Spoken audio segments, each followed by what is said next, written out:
As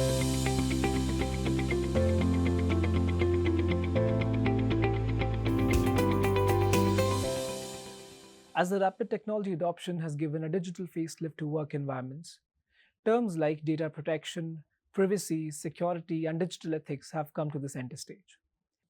In this episode, we'll bring to light how the threat landscape has been evolving over the years and the role of AI in further complicating the threat landscape and exploiting the vulnerabilities. So, to shed light on this, today I have another eminent guest with me.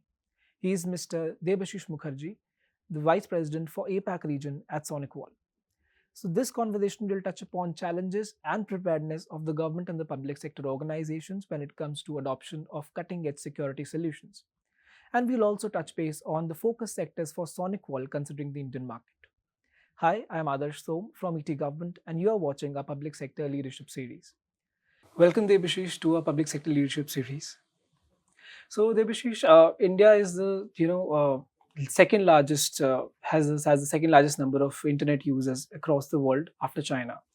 So, how do you see the threat landscape is growing in India, and how prepared are we to save ourselves, close that vulnerabilities, and save ourselves from the rising threats?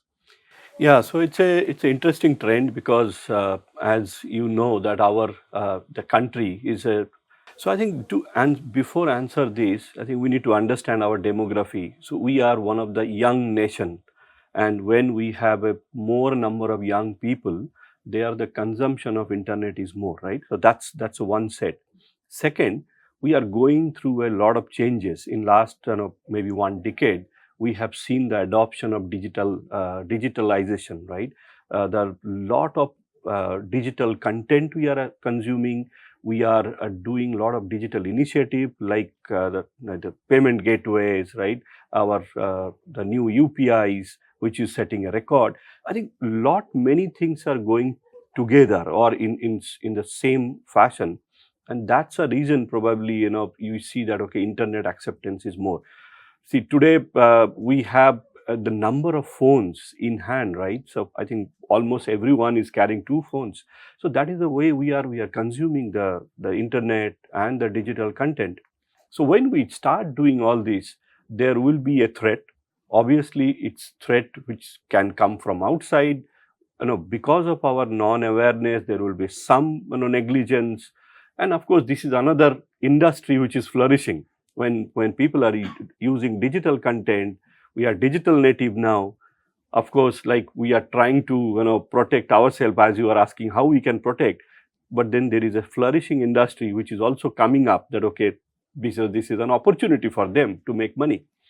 I think this is what it is happening now. How to protect from a government perspective and from an industry like us perspective, which we are working together, so that from a policy making side, that how we can protect our users, right? I think a lot of new initiative is happening from the government side, that how can we give a clean pipe to the user, right? From the telco side, how we can clear the content, how can we monitor that content, that something wrong should not happen because there is a young people are consuming those data. So from the government side, I think there is a policy making is happening. From technology side, it's our responsibility that we are providing those technologies so that Government of India can protect all of us, right?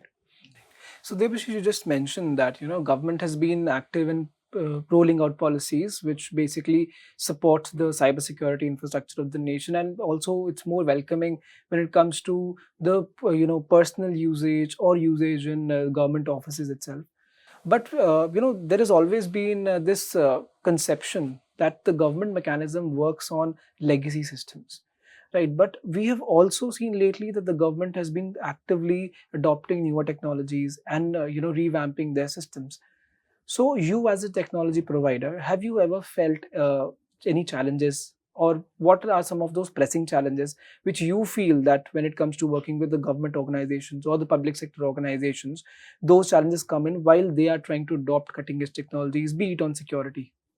Yeah, so I think again, so challenges are always there, right? From a corporate, from government. But what I have seen is in last one decade, there is a drastic change in the perception of working style in government.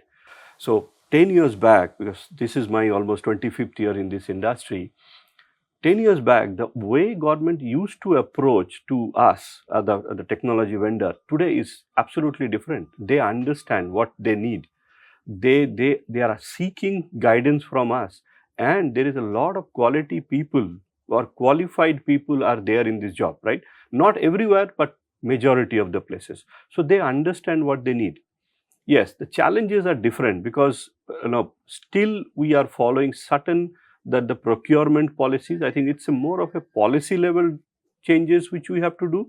So even if they want new technologies, new ways of adoption, there is some policy level things is actually stopping them. But yeah, but I think still there is a lot of opportunity, and they are working with us. They are working with the consultant. They are working with the large SIs, and we all are working together. So we see I don't see it's a challenge. Our challenge is different to fight with cyber criminals, right? Internally, those challenges are actually not, I don't see as challenges because those are very minor challenges. And with the new DPDP Act, which is coming up, which it's very promising. I think this will help us. All these, departments will give them a direction that, okay, how they will move towards implementing those policies.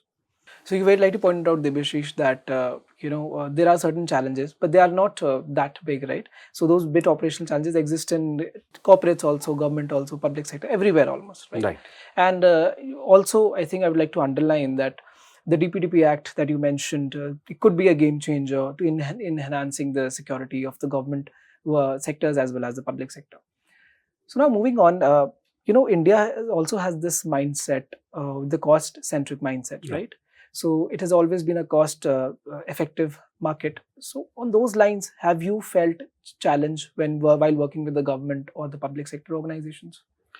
Yeah, so you rightly said India is cost sensitive, and I think there is no harm in being a cost sensitive because we are number one in population, right? We are offering that kind of a market to the global operating organization. So it's a economies of scale. So when we have that big market, so we should ask for a more price advantage, which is absolutely fine. But what is happening in security is actually I see in a different way. Of course, there is a cost sensitivity is there, but security and cost cannot go hand in hand, right? So it has to be either security or cost. So how we address, I think, it's not that, because when you see a cost of any product, there is one is acquisition cost, one is a management cost, and one is like a support cost, right? It's a combination of three things. So when we offer anything, SonicWall is, maybe very, very prominent in offering a lower total cost of ownership. So we always position that, okay, how you don't see the acquisition cost, okay, product cost is one, but how it's associated cost, right? Management cost. When you acquire a product, you need a technology, you need a skill set to manage that product, or else that product has no value, right? So how I can make your life easier so that your management cost is lower, right? So if you see a total TCO, we are very, very competitive, and that's what, even if it is a cost sensitive market, we are doing very good, because we are seeing as a package cost to any customer, especially in government. There is another thing which we are thinking, because we are also evolving, we are also hearing from customers that how we can offer you all these products or services as pay as you grow, right? So that you, whatever you consume, you just pay that much for us, and that's what is the industry is going towards, right? All this is now cloud based services. We are offering monthly security as a services, right? So overall, let's say today you are investing in the entire product or gamut of solution from us, and then you see down the line, okay, now I don't need this product still, because you have already invested. It's a wastage of money, right? It's a taxpayer's money. So if you start consuming as a services, then okay, fine, I want for 9 months, absolutely fine. I want 11 months or even 1 month, absolutely fine. So overall we are offering as a package, and that's what we are offering to all customers, including government. And I think this is a new game changer. Well, I'll echo what you just said, and I think it's a very smart strategy that you pay as you grow. Yes. A sort of a model where you can only pay, you only have to pay for what you use. Yes. And that will also not only save on the cost, but also the efforts and everything, Exactly. surrounding that. Secondly, I think you very rightly said that security and cost cannot go in hand, because when it comes to the operations or data security asset, that's the topmost priority for any Yes. organization, be it in whichever space. Now, just taking that argument forward, we have seen that the onset of artificial intelligence, that has further complicated the threat vectors, the Yes. threat landscape, and today, multiple newer kind of attacks have come into the picture. Yes. So be it deep fakes, be it more enhanced phishing attacks. So there are multiple things, and that is basically further complicating the threat landscape also, and it becomes difficult for the users to safeguard their data, their systems. So in this case, how SonicWall is helping the government organizations or the public sector, and if you can share with us some landmark projects that you've done. Yeah, so this is a new buzz today. For example, now everyone is talking about AI. I don't know, in a lighter note, I see even the printer companies are also saying our printers are AI integrated, right? So that's a lighter note. I don't want to point out that. But in AI, in our industry, it is not new. We are using AI from last, I think, more than a decade. So all these threats, every second we are seeing millions of attacks. Humanly, it is impossible to analyze every attacks, right? So we are using AI since so many years. So we are of course the humans are behind that, but primarily it is AI and then machine learning based on our data sets available from last 30 years. So all these data sets and the AI engine combination, we are hunting those, and that is the reason SonicWall is the only company from consecutive so many quarters we are hitting 100% blocking rate, and this has been proven by ICSA lab report. So it's not that okay, I am only talking. This is available on record, and that's because of our AI technology, which is called real-time deep memory inspection.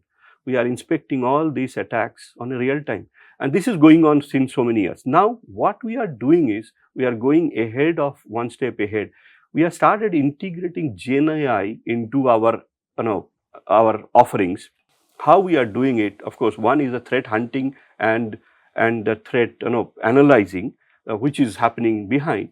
But how we can give an experience, for example, today, if my customer is calling my tech support, right, if he is non-English speaking, it's a challenge because all our technology service providers or support providers speak English. There is so many countries, they are non-speaking English. Even in India, right, a lot many people are speaking in Hindi. They are comfortable in speaking in local language. How can I address them? So here we are integrating our Gen AI so that this AI bot can speak local language, which is coming up, right? We are doing it in the pilot. We are also integrating in our management platform with the integration of AI, that this AI tool will observe or analyze, okay, what kind of configuration you have actually done during your implementation, or whether it's actually there, whether any deviation has happened.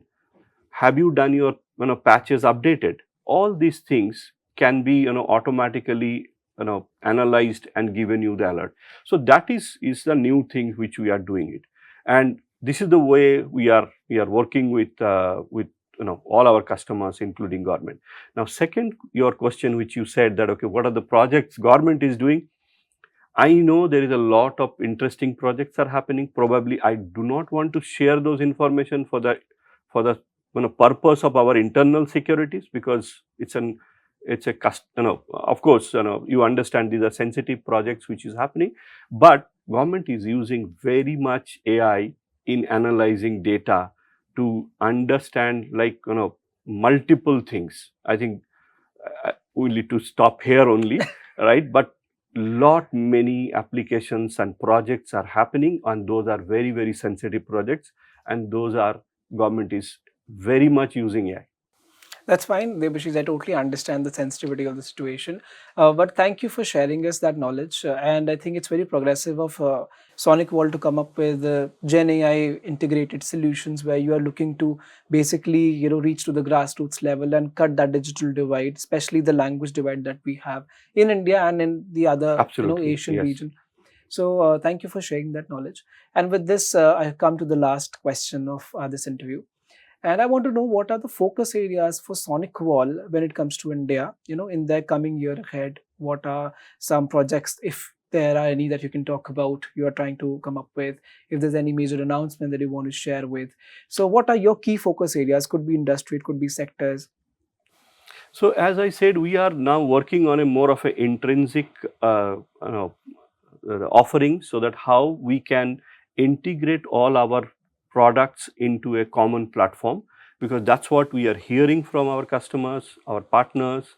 So from last couple of years, we have doing a approach called outside in, driven by our CEO. So we are we are doing very good in our network security business, but what we have done is more of a introspection that, okay, how can we be relevant for next changes which is happening in this industry.